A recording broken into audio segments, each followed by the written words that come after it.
Тажик жараны Рахмондун үй-бүлөлүк башкаруусун сактап калуу үчүн курман болгубуз келбейт. Тажикстан куралдуу күчтөрү оор ок атуучу техникасын чек ара аймактарына алып келип жергиликтүү элди дүрбөлөңгө салууда. Бул тууралуу өз атын жатагысы келбеген Тажик жаранын билдирүүсүн Ворух маалымат агенттиги жарыялаган чет элдик басмалары жазып чыкты. Биз кыргыз-тажик жарандардын ортосунда конфликт болуусун каалабайбыз. Эмомали Рахмондун үй-бүлөлүк башкаруусун сактап калуу үчүн курман болгубуз келбейт. Бийлик элди алаксытуу үчүн атайын чагымчылык кылууда. Мунун аркасында Рахмондун бийлиги турат. Кыргыздар менен согушмак тургай чыр-чатакты да каалабайбыз. Ансыз да Тажикстанда кымбатчылык оор жашоо жетишет. Ворух айылындагылардын 70-80% Орусияга көчүп кеткен. Айыл ичи мамлекеттик зат колдонгон аскерлерге толуп кетти. Коркуп жатабыз, бул көрүнүш токтош керек деп айтып берген. Эске сала кетсек, кече 27-январда болгон ок атышууда Кыргызстан тараптан 11 аскер кызматкери жаракат алып ооруканага түшкөн. Ал эми тажик аскерлеринин 10 адам жарадар болуп 2 адам каза болду. Булак Назар Ньюс КХ. Эл чындыкты билсин.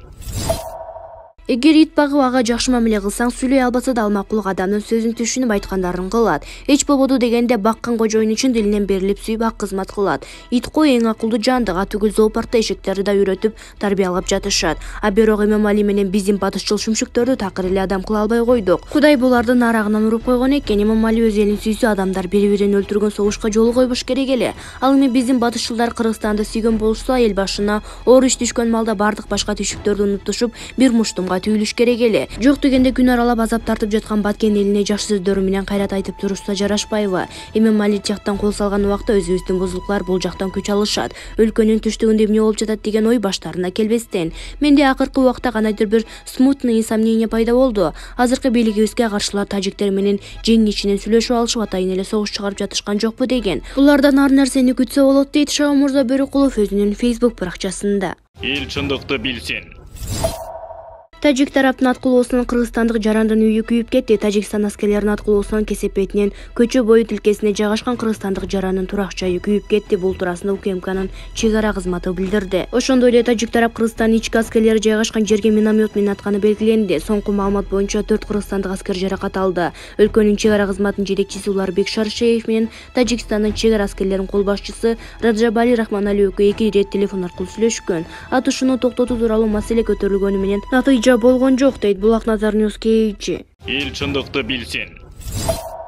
Тежик эл эмне кылса болот? Тынч жаткан элге басмырлап кирип келген элди эл аралык деңгээлде чечиш гана калды окшойт. Мындай пикирин акын журналист Сонунбүбү Кадарова билдирди. Бул эмне деген кара өзгөй тежик эл унчукпай бастырып келип башка өлкөгө тиешелүү жерге өз билгенин кылган. Анан бул жер биздин жер, чык десе кайра басмырлап аткылаган.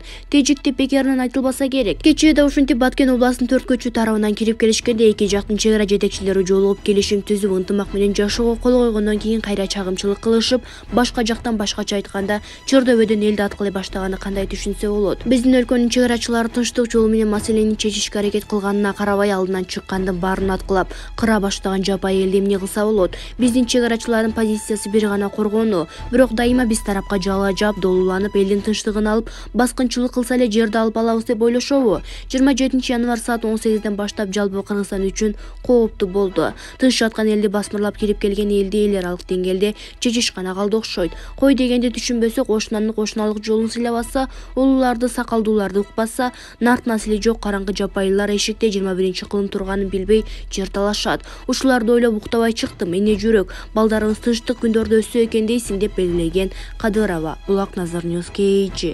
Эл чындыкты билсин. Камчыбек Ташиев жоготуулар болгон жок, 11 аскер кызматкери жарадар болду. Чек арадагы абал туруктуу. Бул туураны УКМКнын башчысы Камчыбек Ташиев Фейсбуктагы түз эфирден билдирүү кылды. Анын айтымында жоготуулар болгон эмес. 11 аскер кызматкери жабыркаган, алар ооруканаларда. Чек арадагы окуя боюнча комиссия түзүлөт, ал бардык суроолорду карап чыгат. Азыр чек арадагы абал салыштырмалуу турукташып калды деп айтсак болот. 4 көчө аймагын биргелешип күзөтүүнү макулдашты. Кырдаал толук көзөмөлгө алынды, деди Камчыбек Ташиев. Булак Аргумент КХ. Эл чындыкты билсин. Алымкадыр Бейшеналиев чек арада жаракат алган жарандардын айрымдарына операция жасалды. Кыргыз-тажик чек арасындагы чырдын кесепетинен 11 кыргыз аскери жабыркады. Бул тууралуу биринчи радиого саламаттык сактоо министри Алымкадыр Бейшеналиев билдирди. Жаракат алгандардын 4-өө октун чачырандыларынан жабыркаса, экөөнө ок тийген. Алар айрымдарына операция жасалды. Абалдагы орточу оор деп бааланууда. Учурда дарыгерлер күчөтүлгөн тартипте иштеп жатат. Баткен жергесине Ош облустук бириккен ооруканасынын нейрохирург, травматолог, хирург жана торакалдык хирургдардын турган медициналык адистердин 2 бригадасы жөнөтүлдү, деди министр. Булак Назар Ньюс КХ. Эл чындыкты билсин. Чек арадагы Чордан Улан Баткенде 11 миңден ашуун адам көчүрүлдү. Бул тууралуу өзгөчө кырдаалдар министрлигине маалымдашты. Баткендеги кырдаалга байланыштуу соңку маалымат боюнча аймактык болжол менен 11.052 адам эвакуацияланды. Алардын 10.410 коопсуз аймактардагы үйлөргө көчүрүлсө, 642 адам убактылуу түзүлгөн пункттарга жайгаштырылды.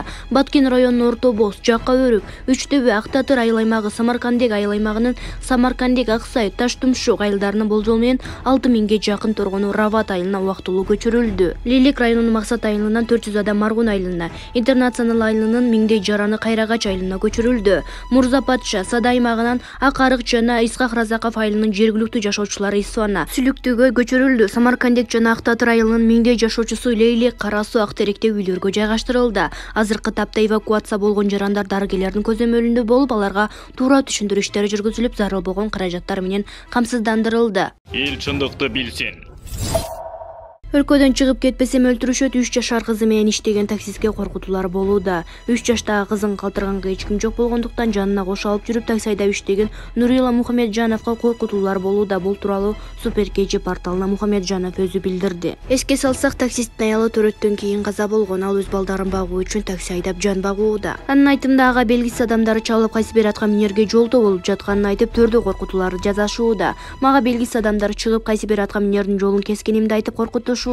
Кимге кайсы атка минерге жолдо болгонумду айтышпайт. Башында мени мындай эле коркутуп жатышкан. Мен моюн бербей койсом, кызыңды уурдап кетебиз деп коркута башташты. Кызымды бир жеке бала бакчалардын бири бекер алып ошол жакка барып жаткан. Коркутуулардан кийин азыр жалгыз калтыргандан коркуп таксиде иштегенде жанымда алып жүрүп жатам, дейт Мухамеджанов. Ал ошондой эле ага кол салуу болгонун да билдирди. Кечээ басылмалардын биринде коркутуу болуп жатат деп кайрылуу жасагам. Ал жактан чыгып эл ташып жүргөм. Аялдамалардын бирине токтоп, анан өчүрбөй эшигин бекитип коюп ичинде олтургам. Бир белгисиз киши келгенден терезени түшүрсөм, бетиме муштап жиберди, дейт Мухамеджанов. Ага укук коргоо кызматкерлери коркутуп жаткан адамдардын үстүнө арыз жазуу керектигин айтышкан. Бирок балдарынын жана өзүнүн коопсуздугунан корккон Мухамеджанов арыз жазуудан чочулап турганын айтат. Учурда эмне кыларымды эле билбей калдым. 2 баламды алып өлкөдөн чыгып кетпесем өлтүрүп кетишет окшойт, дейт Мухамеджанов. Булак Super.KG. Эл чындыкты билсин.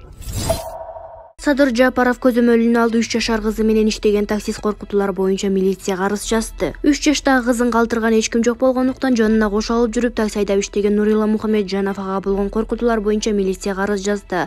Бул тууралуу Супер KG порталына Мухамеджанов өзү билдирди. Бүгүн Бишкек шаардык ички иштер башкы башкармалыгына арыз жазып келдим. Коргойбуз дегендер чыкты. Укук коргоо органдарынын байланышты Садыр Жапаровдун адамдар келип, ал киши жеке көзөмөлүнө алганын айтышты, деди Мухамеджанов. Буга чейин Нурила Мухамеджанов ага белгисиз адамдар байланышып, ал кайсы бир атка минерге жолдо болгонун айтып, өлтүрүп кетебиз деп жатканын билдирген. Булак Super.KG. Эл чындыкты билсин.